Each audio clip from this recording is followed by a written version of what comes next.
Amém. Amém, igreja? Boa noite, paz do Senhor, shalom de Cristo. Glória a Deus. Os irmãos vão se sentar, fique à vontade aí.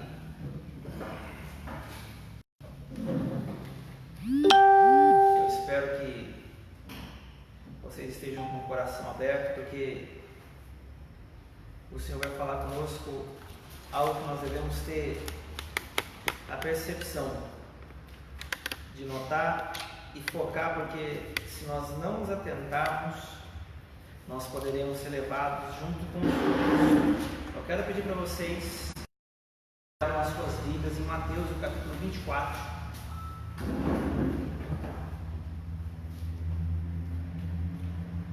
Mateus, capítulo 24.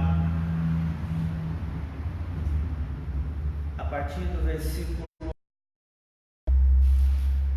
Vamos ver a partir do versículo 3. Glória a Deus.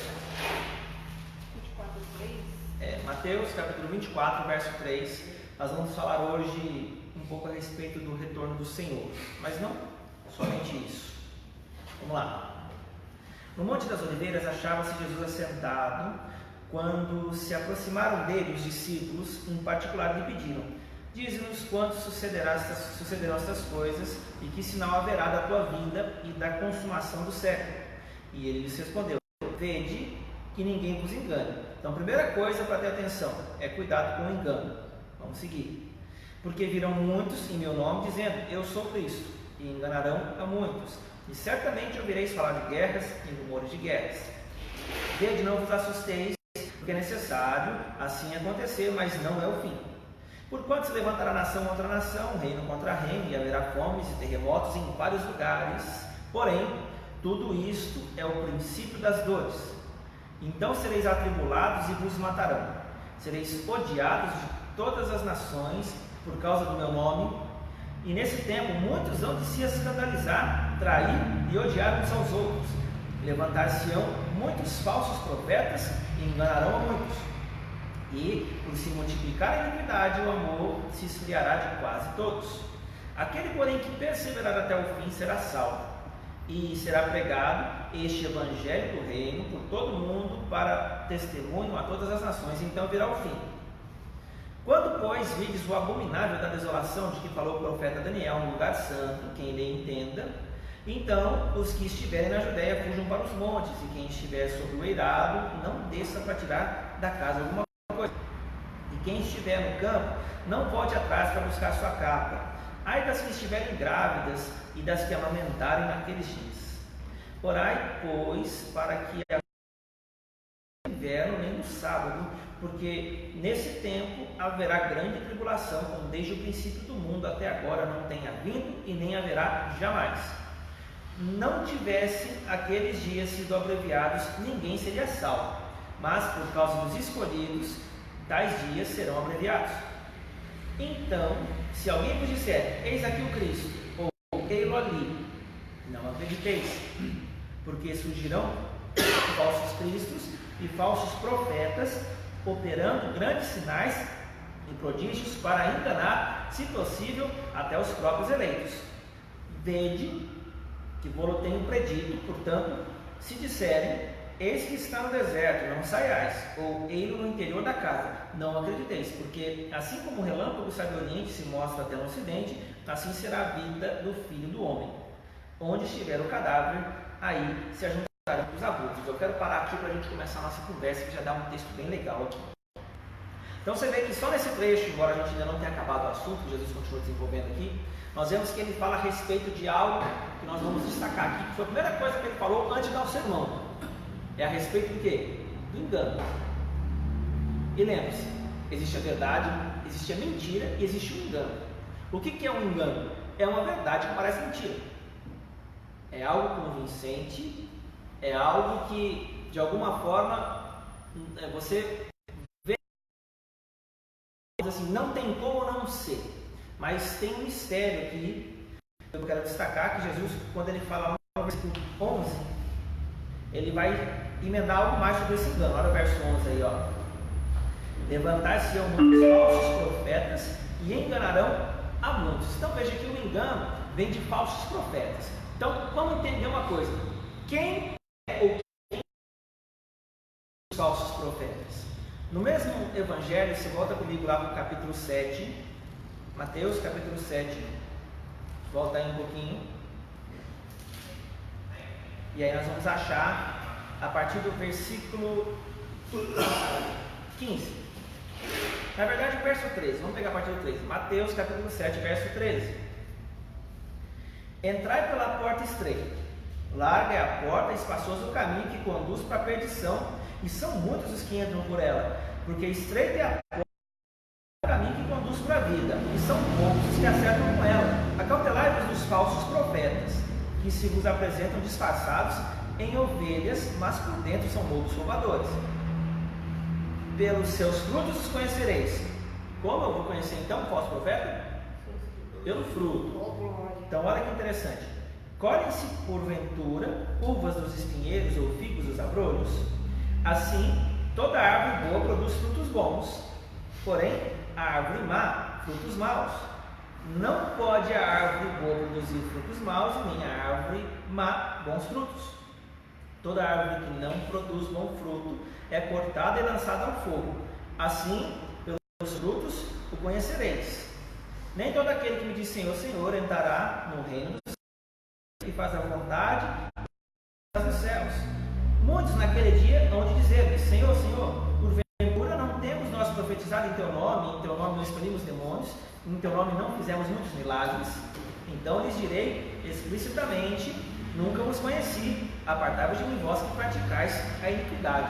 Olha que coisa meio que assustadora, eu diria, porque Jesus está dando agora um meio de você reconhecer quem são os falsos profetas. Mas para nós entendermos isso, a gente não pode isolar só e jogar em cima das costas das pessoas. Veja que no começo do capítulo 7 ele cita o seguinte: não julgueis para que não sejais julgados, porém com o critério com que julgares, sereis julgados, com a medida com que tiverdes medido, vos medirão também. Porque vês tu o argueiro que está no olho do teu irmão, porém não reparas a trave que está no teu próprio? Ou como dirás a teu irmão: deixa-me tirar o argueiro do teu olho, quando tens a trave no teu?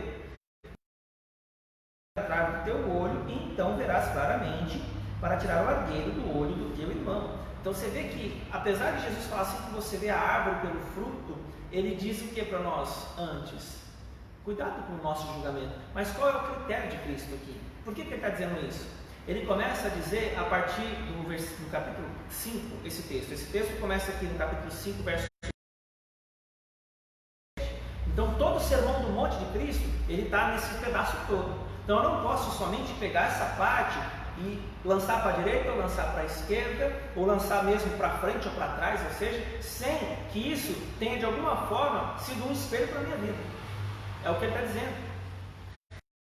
Interessante é que ele fala de bem-aventuranças, ele corrige as coisas, e ele chega dizendo no capítulo 7, já para concluir as coisas, que você vai saber de que forma a respeito desse tipo de julgamento, de percepção. É pelo fruto. O fruto, falando assim, bem naturalmente falando, fruto é sinônimo de uma árvore viva. A árvore morta não dá fruto. Então, veja que tipo de fruto dá a árvore de Cristo?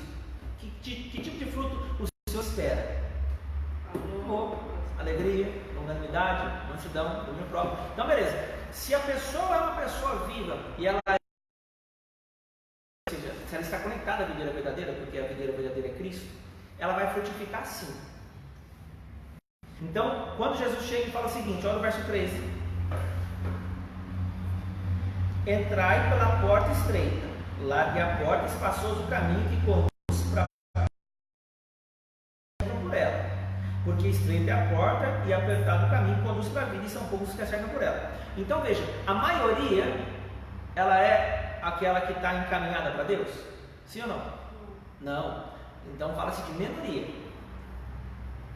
Porém, o que a gente pode associar no pensamento que nós estamos construindo? Esses falsos profetas, da forma como eles falam, segura aí Mateus 7 e vai lá para 24. Olha que tipo de situação a gente pode encontrar com falsos profetas. Olha lá no versículo 22. Mateus 24, 22. Nós vamos entender uma coisa. Se não tivessem aqueles dias sido abreviados, ninguém seria salvo, mas por causa dos escolhidos, tais dias seriam abreviados. Então, se alguém disser, eis aqui o Cristo, ou ele lá, não acrediteis, porque surgirão falsos cristos e falsos profetas, para enganar, se possível, os próprios eleitos. Então veja que interessante.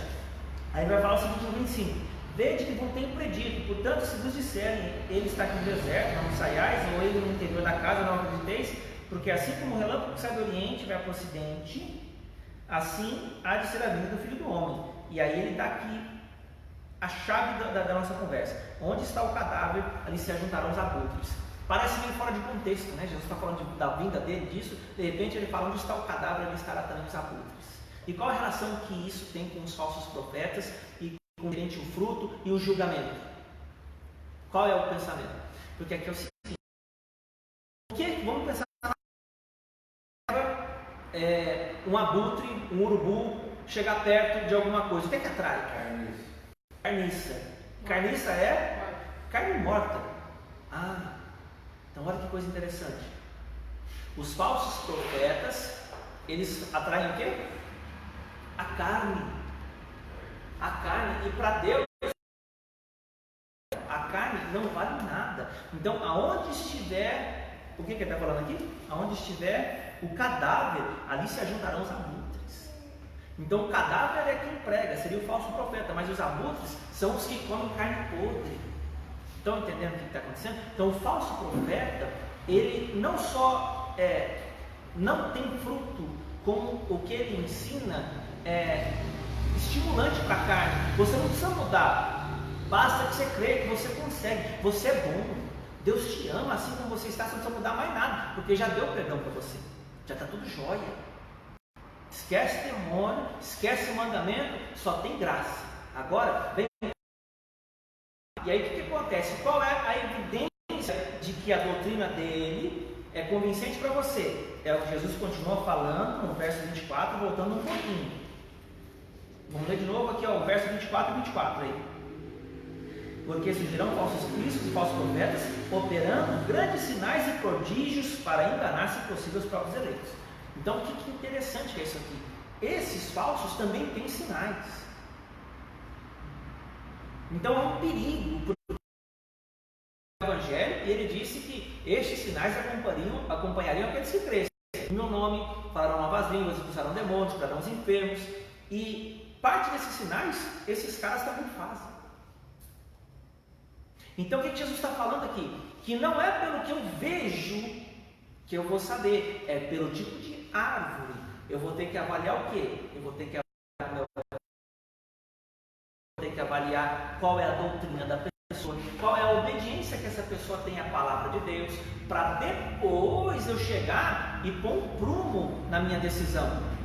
Então não é simplesmente eu ver a pessoa que faz um mau hábito e lançar pedrada nela, porque Jesus também morreu pelas pessoas que não dão o melhor testemunho. Então, lembre-se, tem muitas pessoas que estão por aí e elas estão enganadas. Elas não estão enganadas porque querem, não sabe que está enganado. Porque o dia que souber, ele deixa de ser enganado. Ninguém é enganado porque quer. Então veja, o que está acontecendo? O Senhor está nos dando agora um discernimento de perceber a quem nós devemos dar ouvidos. Então tá bom, nós já entendemos que esses falsos cristos e falsos profetas também operam grandes sinais e prodígios para enganar, se possível, os próprios eleitos. Então, eles lidam com o quê? Com a carne do ser humano. Deus vai abençoar você desse jeitão aí. E a ideia de Deus é que Ele já nos abençoou com toda a sorte de bênção espiritual nas regiões celestes. Só que para eu herdar o reino, eu preciso mortificar a carne. Eu não posso continuar do jeito que eu estou, mas eu posso chegar como eu estou. Deus não tem critério para me receber, mas tem critério para me abençoar. Porque Ele não tem comunhão com a carne, Ele tem comunhão com o Espírito. Então o que eu tenho que entender aqui? Verso capítulo 7 agora. Nós vamos estar sempre pulando de um texto para o outro para você ter discernimento de como perceber quem é quem. Então, Mateus capítulo 7, lá no verso 13, nós entendemos: entrai pela porta estreita, porque larga é a porta, espaçoso é o caminho que conduz para a perdição, e são muitos que entram por ela. Então, não é o caminho da maioria, porque estreita é a porta e apertado o caminho que conduz para a vida, e são poucos que acertam por ela. Então, tomem cuidado dos falsos profetas que se vos apresentam disfarçados de ovelhas, mas por dentro são lobos roubadores. Então, pelos seus frutos os conhecereis. Colhem-se porventura uvas dos espinheiros ou figos dos abrolhos? Assim, a árvore boa produz frutos bons, porém a árvore má, maus frutos. Não pode a árvore boa produzir frutos bons, a árvore boa, frutos maus, nem a árvore má, frutos bons, porque toda árvore que não é lançada no fogo. Então, assim, pelos seus frutos conhecereis. E aí Jesus vai dar a chave aqui de novo. Nem todo aquele que diz Senhor, Senhor, entrará no reino de Deus, dos céus, né? Mas aquele que faz a vontade do meu Pai que está nos céus. Qual é a vontade do Pai? 1 Tessalonicenses, capítulo 4, lá no verso 3, Paulo fala para nós, se você avançar aí um pouquinho. 1 Tessalonicenses 4, verso 3. Pois essa é a vontade de Deus, a vossa santificação, e que vos abstenhais da prostituição. Então, santificação no conceito de Deus não tem relação com ausência de pecado, tem a ver com relação de concordância com Ele. Santidade é concordar com Deus, porque o que é concordar com Deus? É quando Deus fala algo, não somente de mente, mas de coração eu concordo. Então, quando Deus cumpriu um estágio de santificação em mim, a minha vontade foi alinhada com a dele. Então, a questão de Deus é a luta para penetrar na vontade, que a cruz tem que rasgar a vontade. Então, Deus quer trabalhar lá dentro. Vamos continuar aqui. Nem todo aquele que me diz Senhor, Senhor, voltando para Mateus 7, mas aquele que faz a vontade do meu Pai que está nos céus. Aí eu te pergunto, como que eu entro no reino dos céus? O próprio Senhor respondeu, João capítulo 3. Justo, é esse mesmo, esse texto aí. Olha lá, João 3, verso 3. A isto respondeu Jesus, em verdade te digo, que se alguém não nascer de novo, não pode ver o reino de Deus. Mas no texto de Mateus 7, Jesus está falando a respeito de entrar. Ver é uma coisa, entrar é outra. Então, João capítulo 3, para você ver o reino e ter uma ideia do que se trata, você vai o quê? Ter que nascer de novo. Mas aí Nicodemos vem e pergunta, João 3,4, perguntou-lhe Nicodemos, como pode o homem nascer de novo sendo velho? Pode porventura voltar ao ventre materno e nascer a segunda vez? Respondeu Jesus, em verdade te digo, que quem não nascer da água e do Espírito não pode entrar no reino de Deus. Então há dois níveis, dois estágios com relação ao reino. Primeiro eu vejo, mas entrar é outra história. Quando eu vejo, eu sou salvo, eu posso ser salvo, eu posso chegar até o fim e contar com Cristo. Mas para eu entrar dentro do reino é outra história. Mais, porque a questão aqui é o que fala em Mateus 7,13: entrai pela porta estreita. Qual é a porta estreita? Qual foi o momento em que nós vimos Jesus orar ao Pai e pedir que fosse algo tipo assim, não seja feita a minha vontade? Foi a cruz. Então a porta estreita chama-se cruz. Essa é a porta, porque ele falou, eu sou a porta. Mas para ele ir para Deus, ele teve que ir para onde? Para a cruz. Ele não subiu antes da cruz, embora pudesse, porque ele não tinha pecado. Então entrar pela porta estreita. Ele fala, eu sou o caminho, a verdade e a vida. E em João 10, porque João 14 fala isso, João 14, 6. Mas João 10 é, eu sou a porta. E aí ele fala, aquele que quiser vir após mim. Por que após mim? Porque ele é a porta. Então ele abre e você entra. Qual o caminho que ele fez? Ser de meus imitadores como sou de Cristo. Se eu não for para a cruz, eu vou entrar onde? Lugar nenhum. Eu vou ficar onde eu estou. Eu vou ter pensamento positivo, eu vou torcer para que Deus faça algo por mim, eu não vou ter mudança nenhuma, mas eu vou aprender isso aqui para eu julgar os meus irmãos e criticar eles. O espírito crítico que é em nós é totalmente ligado com a carne. Quanto maior é o meu espírito crítico, e não é errado você criticar, o problema é você não se ver mediante a sua crítica. Porque o espelho da palavra, ele mostra a mim mesmo. Então, Jesus, você vê que ele tinha todo motivo para condenar todo mundo. Você é mentiroso, você é adulto, você é leproso, você é hipócrita, você é isso, você é aquilo. O negócio dele não era condenar, não, era salvar. Então, quem conhece o amor e desfruta desse amor de Deus através da graça, ao obedecer os mandamentos, ele não vai jogar pedra, não vai jogar nada sobre os outros, ele vai saber que as pessoas também precisam do amor que ele recebeu para ser salvo. Então, qual é o nosso questionamento? É salvar a nossa alma para que ela não venha lançar condenação sobre as pessoas, porque o mundo não precisa de condenação, ele precisa ser salvo. O próprio Senhor Jesus, em João capítulo 3, verso 17, fala assim: eu não vim condenar o mundo, eu vim salvar. O mundo já está condenado. Aí pega o irmão da igreja, o religioso, o irmão precisando de ajuda lá, você é isso, você é isso, você é isso, você é isso, por isso que não tem jeito para você. Ajuda. Você é isso, você é isso, você é isso, você é isso. Porque nem sempre a pessoa está no melhor momento dela. Mesmo as pessoas que estão em grande estatura, estão lá em cima, isso e aquilo outro, ela também tem as faltas dela. E a gente esquece dessas coisas e acaba que se coloca numa posição de juiz. E aí Jesus fala: não julgueis para que não sejais julgados, porque com a medida que você usar, vão te medir também. Isso aqui, na verdade, não é que ele está dizendo que você vai ser julgado por outra pessoa, não. Ele está dizendo que existe uma lei espiritual que, se você fizer dessa forma, quando você for passar por uma situação semelhante, a medida em que Deus usará contigo é a mesma. Não vai ter misericórdia para quem julga, para quem tem esse tipo de espírito crítico, que tem que morrer. Então, Jesus está falando que a porta é estreita, e a porta chama-se cruz. Mas é interessante que o caminho também é estreito. E aí ele fala assim, verso 13, 7:13: entrai pela porta estreita, porque larga é a porta e espaçoso é o caminho que conduz para a perdição, e são muitos que entram por ela. Porque estreita é a porta e apertado é o caminho que conduz para a vida, e são poucos os que acertam. Então veja, a maioria não está com a razão, e a maioria não está de fato encaminhada para entrar no reino.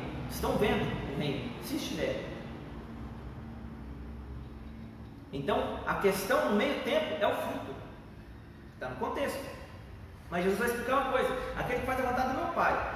Qual é a vontade do Pai? Que vos santifiqueis, e vos a prostituição. Aí, prostituição não é você ficar fora do casamento fazendo sexo, só isso. A prostituição é quando eu sinto um outro espírito. É quando eu venho estar com Deus de uma forma, mas lá fora eu vivo de outra. Eu não tenho uma constância. Quando eu estou com o irmão assim é uma coisa, mas quando eu estou com o fulano do futebol é outra, quando eu estou no trabalho é outra, quando eu estou não sei o que é outra. Eu sou uma pessoa só. Eu sou várias pessoas em vários lugares. Vocês entendem? Fala bem. Então é disso que está sendo tratado aqui. Então olha que coisa. Aquele que faz a vontade de meu Pai que está nos céus. Muitos naquele dia hão de dizer: Senhor, Senhor. O que é isso? Intimidade. Aqui, quando Jesus fala duas vezes a mesma palavra, ele está dando a ideia de quem é íntimo, de quem chama já como quem conhece. Senhor, Pai, meu Jesus, porventura não fizeram. Aí que eles vão? Qual é o argumento deles diante de Deus? Nós fizemos isso. Olha que interessante. Nós temos profetizado em teu nome, expulsado demônios, e não fizemos muitos milagres, que é exatamente o que fariam os falsos profetas para enganar. Mas onde vem o engano? Eles têm o ensino e eles têm manifestações. Mas onde está o engano? Se o que eles não saem da palavra de Deus? A porta é larga. Muito larga, é muito fácil. É só ouvir e receber. Não tem que morrer. Não precisa de morrer. Jesus já morreu por você. E é verdade isso aí. Jesus já morreu por nós. A questão é que não é difícil. É que o caminho ele é um só, e ele é estreito.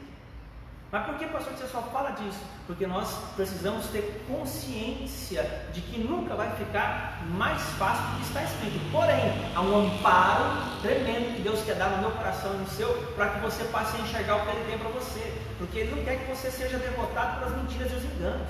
Porque qual é o problema do engano? O engano vai sempre prometer algo para você que parece que nunca chega.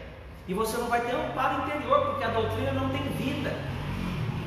Jesus falava assim: as palavras que eu vos digo são espírito e são vida. Então precisa encher você de esperança em meio a... Se essa cruz não mortificar a sua carne, tudo que você vai ter é influência da circunstância e não da palavra, porque a carne ela sufoca a palavra. E aí, o texto que vale, onde está o cadáver, ali se ajuntarão os abutres, vale para a carne podre nossa. Se nós estivermos só na carne, quem que vai ficar em volta? São os demônios. Então a questão é que a carnalidade, o pensamento negativo, os sentimentos errados, eles atraem Satanás. Então é muito mais complexo do que parece. E o Senhor não tem para nós esse tipo de vida. O Senhor não quer que nós fiquemos sempre patinando nessa situação. Ele quer que nós vençamos, mas primeiro é aqui. O reino de Deus é dentro, lembra? Nós já falamos várias vezes, Lucas 17. A gente não precisa abrir não, deixa eu só confirmar se eu estou dando o grego certo. Lucas 17, no verso 21, é esse mesmo. Nem dirão ele aqui, ou eles vai estar, porque o reino de Deus está dentro de vós. E aí, se você avançar um pouquinho, Lucas 21, 19, fala assim, que na vossa perseverança que ganhareis a vossa alma. A ideia é que o evangelho do reino, Jesus veio pregar, é um evangelho de perseverança, para que nós venhamos a ser purificados no caminho, aonde tem o acesso à herança. Porque para ver o reino, basta nascer de novo. Mas para entrar, eu preciso ressuscitar dentre os mortos. Experimentar o poder da ressurreição, que é quando o véu da carne é rasgado. Você pode ver que antes de Jesus ir para a cruz, o Espírito do Senhor Deus era o quê? Era sobre ele. Ele leu Isaías 61. O Espírito do Senhor Deus é sobre mim. Aí ele foi para a cruz, abriu os braços lá, e o que aconteceu? Rendeu o Espírito. Mas para ele ressuscitar dentre os mortos, Deus teria que dar vida dentro dele. Então, quando ele rasgou o véu, que é a carne dele, o Espírito entrou na hora de ressuscitar dentre os mortos. E é por dentro que ele reviveu. E aí nunca mais morreu. Então esse poder da ressurreição, ele existe. Ele existe, é disponível e faz com que você passe a beber do antídoto que a sua dor te causou. O antídoto do veneno que a sua dor te causou. Então Deus quer reverter o. Só você e Deus sabe o que você passa. E você acha que a culpa do fulano, do ciclano, do beltrano, que não faz isso, que não entende isso, que não vê aquilo, que não sabe aquilo outro, que não sei o que você é exclusivo no mundo. Não. Deus, Ele quer te mostrar que você é amado. Mas você só pode conhecer o amor de Deus no Espírito. Colossenses 1,13. E Ele nos transportou do império das trevas para o reino do Filho do seu amor. Então, qual é o segredo desse amor de Deus? É eu estar no reino dele. Se eu vivo no outro reino, o que eu vou sentir por Deus? É ódio, porque parece que ele não entende, ele não ouve minha oração, ele não muda o fulano, ele não muda o ciclano, não muda o beltrano. E Deus muitas vezes não vai mudar as pessoas, porque quem tem que mudar é você. Deus usa os fatos e as dificuldades para mudar muitas vezes é você, não é as coisas. Aí você permanece do seu jeito e acha que as coisas vão mudar, não vai. Então, a porta estreita é. O que é uma porta estreita? Imagina que eu sou essa largura aqui, mas a porta é mais fina que eu. Para eu passar, eu teria que fazer assim. De lado eu passo. Mas o lance é, eu consigo passar com um saco atrás de mim? Numa porta dessa? Então, esse saco de tristeza, de raiva, de falta de perdão, de espírito crítico, de mentira, de qualquer coisa, tem que sair da minha mão, senão eu não entro. Ou eu solto isso, ou eu fico com o meu saco e vou jogar a culpa nos outros. Porque tem dia que você está bem, aí tem dia que você não está bem, aí você abre o saco lá e fala, aqui ó, aquele dia o Tony disse isso aqui, aquele dia lá você disse isso aqui, aquele dia lá foi o Beto disse isso, aquele dia foi meu patrão, vai tirar o saco lá, mentira, as tristezas, as costas. E Deus quer que você jogue esse saco fora. Larga disso aí. Deus quer te colocar dentro do reino, mas dentro do reino não entra com essas coisas. Deus quer mudar você por dentro para que você frutifique. E você vê que o fruto ele é interior. Amor, alegria, longanimidade. A alegria do Senhor é a nossa força. E o sorriso tem que vir junto. Porque se não tem sorriso, é só a letra é religião. O quanto eu tenho estimulado as pessoas à minha volta, elas têm ganhado esperança de me ver, elas têm gostado de me ouvir, elas gostam da minha comunhão. Porque eu não posso falar assim, por exemplo, pastor, você não conhece o tamanho do meu problema. Na verdade, o seu problema, ou o meu problema, não muda nada quando eu ponho um tópico que o Deus é o mesmo. Não tem problema difícil para Deus. O que tem são pessoas difíceis. Nós muitas vezes somos muito difíceis. Já aconteceu de você se ver como muito chato? Você fala, eu já me peguei assim. Então, são coisas que Deus quer tirar de nós. E muitos naquele dia me dirão, Senhor, porventura, não temos nós profetizados em Teu nome não servimos demônios, em teu nome também não fizemos milagres? Então lhes direi explicitamente: nunca vos conheci, apartai-vos de mim, vós que praticais a iniquidade. Então aqui agora nós vamos entrar num assunto aqui, ó. Como que eu vou saber quem é quem? Quem é falso e quem é verdadeiro? Agora Jesus vai explicar. Todo aquele, 7:24, que pois ouve as minhas palavras e as pratica, será comparado a um homem prudente que edificou a sua casa rocha. Então, primeira coisa, construir uma casa. Uma casa se constrói com o quê? Com alicerce, mas com pedras, né? Precisa ter pedra lá para você colocar no alicerce. E aí, lá em 1 Pedro, no capítulo 2, avança comigo aí, que é quando nós vamos voltar. 1 Pedro, capítulo 2.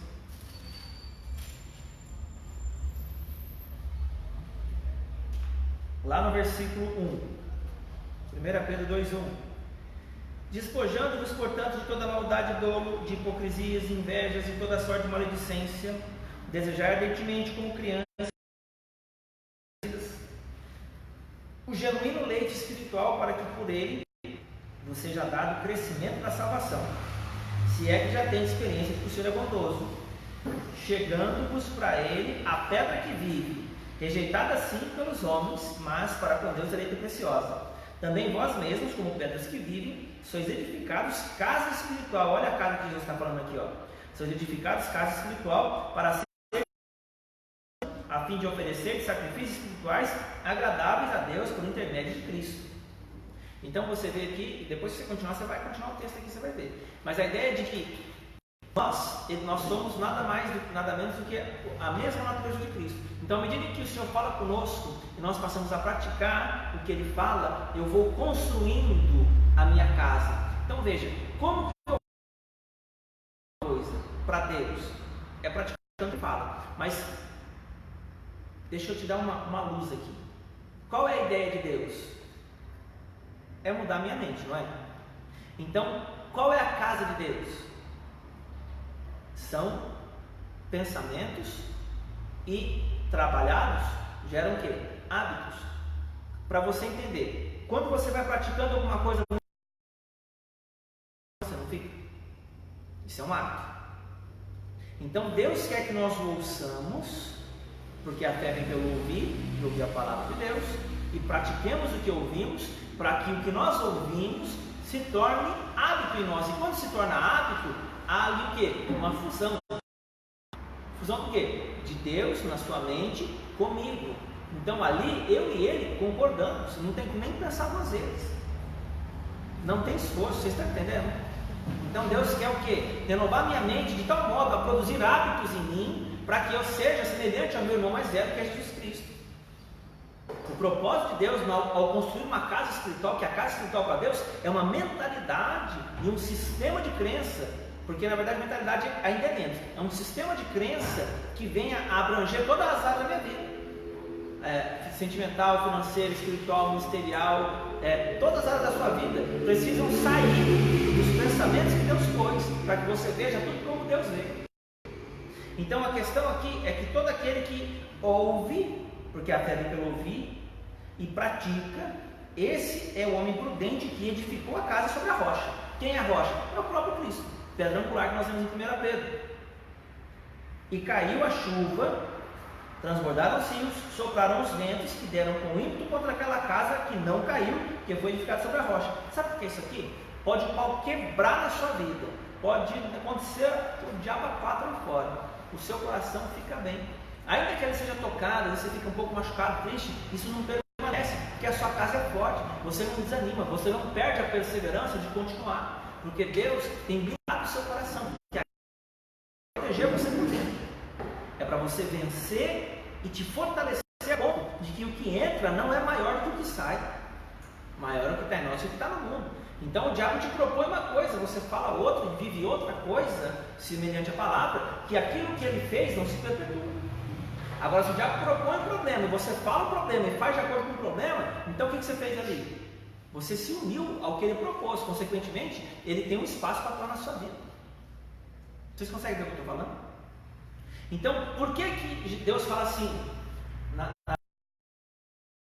A fé é o firme fundamento das coisas que se esperam, convicção de fatos que não se veem. Por quê? Porque tudo que se vê, o diabo já domina. Então eu tenho que aprender a me movimentar pelo invisível. Mas quando eu falo invisível, não se trata de algo natural, mas de algo que só é visto na minha mente. É de algo que está aqui. Porque quando está aqui algo diferente do que está lá fora, eu consigo passar pelo que está lá fora com firmeza.